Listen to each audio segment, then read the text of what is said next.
Last మేనిఫెస్టోకి సంబంధించి పోలవరం పెట్టారు, మద్యపాన నిషేధం పెట్టారు. ఈ రెండు కంప్లీట్ కాలేదు, ఎందుకని అంటారు? సో అందువల్లే కదా 99% అని అంది. పోలవరం డేట్ ఇవ్వలేదు మేనిఫెస్టోలో కూడా. డేట్ ఇవ్వలేదు, బట్ 5 సంవత్సరాల్లో కంప్లీట్ చేయొచ్చు అని చెప్పారు. ఇప్పుడు కూడా దాని కారణాలు నేను అనేక సందర్భాలు పోలవరం, ఎందుకంటే అది కన్సర్న్ మినిస్టర్, నేను ఇరిగేషన్ శాఖ మంత్రిగా పోలవరానికి సంబంధించి నేను చాలా క్లియర్గా చెప్పాను.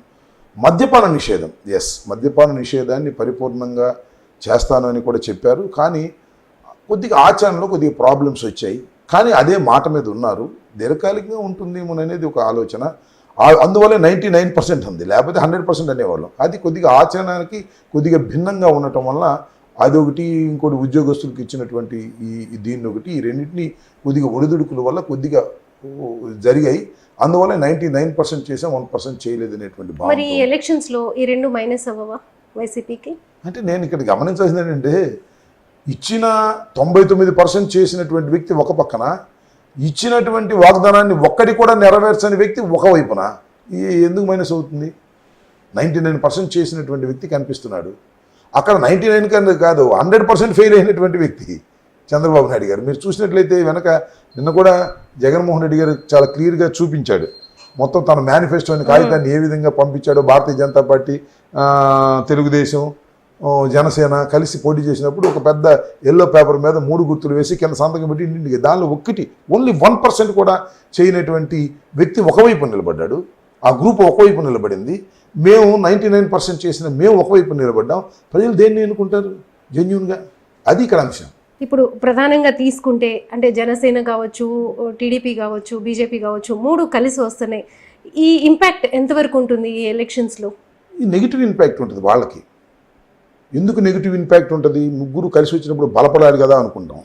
నేను చాలా సందర్భాల్లో చెప్పా, 2+2 మ్యాథమెటిక్స్లో 4 అవుతాయి, కానీ 2+2 పాలిటిక్స్లో 0 కూడా అవుతాయి. ఇవాళ 0 కాబోతున్నాయి. ఎందుకనంటే విఘ్నులైనటువంటి రాష్ట్ర ప్రజలు, ఓటర్లు ఆలోచించవలసిన అంశం, మీ మీడియా పీపుల్ కూడా ఆలోచించవలసిన అంశం ఏంటంటే, ముగ్గురు కలిసి ఒకసారి వచ్చారు 2014లో. ముగ్గురు కలిసి వచ్చి ఎన్నికల్లో సక్సెస్ అయ్యారు. పాలనలో, వాళ్ళ పరిపాలనలో, 3 సంవత్సరాల పరిపాలనలో అటర్ ఫ్లాప్ అయ్యారు. ఒకళ్ళొకళ్ళు తిట్టుకున్నారు, విడిపోయారు, ఒకళ్ళొకళ్ళు దూషించుకున్నారు, రాళ్ళేసుకున్నారు. పవన్ కళ్యాణ్ అయితే పాచిపోయిన లడ్డు ఇచ్చారన్నాడు. చంద్రబాబు అయితే నిరాహార దీక్షలు చేశాడు. మోడీని పర్సనల్గా విమర్శ చేశాడు. మోడీ గారు కూడా చంద్రబాబుని ఏటీఎంగా ఉపయోగించుకున్నాడు ఈ పోలవరాన్ని అనేటువంటి మాట మాట్లాడాడు.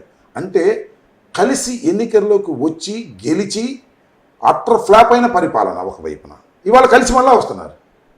అంటే ఒకసారి కలిసి వాళ్ళని గెలిపిస్తే వాళ్ళు ప్రజలకు ఏమీ చేయకపోగా వాళ్ళల్లో వాళ్ళు కుమ్ములాటుకొని ప్రజలకు అన్యాయం చేసిన తర్వాత మళ్ళీ కలిసి వస్తామంటే ఎట్లా నమ్ముతారు? సో ఈసారి నెగిటివ్ ఇంపాక్ట్ ఉంటుంది వాళ్ళ మీద. పోయినసారి ఏదో బాగా పరిపాలన చేస్తారు, ముగ్గురు కలిసి వచ్చారు కదా అని ఆశపడ్డారు. వాళ్ళు ముగ్గురు కలిసి వచ్చి ఫెయిల్యూర్ అయ్యారు పరిపాలనలో. కాబట్టి ఆ పరిపాలన గుర్తుపెట్టుకుంటారు తప్ప, మేము ముగ్గురు గెలిచాం, పోయినసారి గెలిచాం, మళ్ళీ గెలుస్తామంటే బాగా చూడటానికి. పోయినసారి గెలిచి ఏం చేశారు? సో ఈ ముగ్గురు కలవటమే జగన్మోహన్ రెడ్డి గారికి మరింత బలాన్ని పెంచిందనేది నా అభిప్రాయం.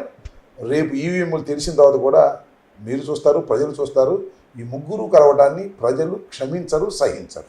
పవన్ కళ్యాణ్ ఫ్యాన్స్ తో భయపడిపోతున్నట్టున్నారు. ఫోన్ కాల్స్ ఇలాంటివన్నీ వస్తున్నాయి, ఎందుకంటే మీరు ఒక్కరే మాట్లాడుతూ ఉంటారు కదా ఎక్కువగా. అని కాదు, నేనేంటంటే పవన్ కళ్యాణ్ దగ్గర ఉన్నటువంటి వాళ్ళు కొంతమంది మంచి వాళ్ళు ఉండొచ్చు.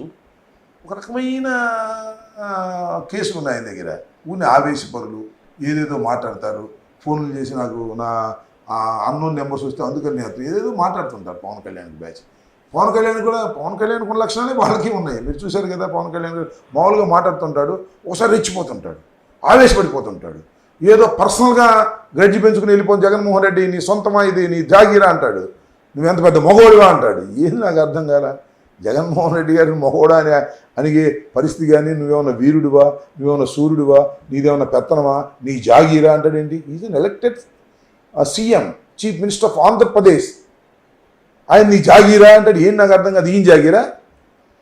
2 చోట్ల నిలబడి ఒక చోట కూడా గెలవని వ్యక్తి పార్టీని తీసుకెళ్ళి చంద్రబాబుకి ఇచ్చి 24 సీట్లు తీసుకున్నాడని అందరూ అనుకున్నారు. లేదు 21 అన్నాడు. పోనీ ఆ 21 సక్రమంగా ఇచ్చామంటే తెలుగుదేశం వాళ్ళు తీసుకుని ఇచ్చాడు. ఏంటి వాట్ ఇస్ దిస్?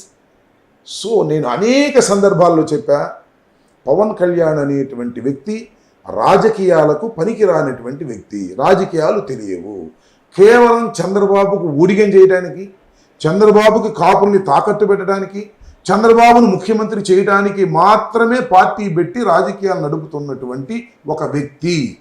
కుక్క తోక పట్టుకొని గోదావరి ఈదినట్టే పవన్ కళ్యాణ్ నమ్ముకుంటే అని చెప్పాను. ఇప్పుడు ఇది నిరూపణ అవుతుంది. అందరూ కూడా రాంబాబు ఇదే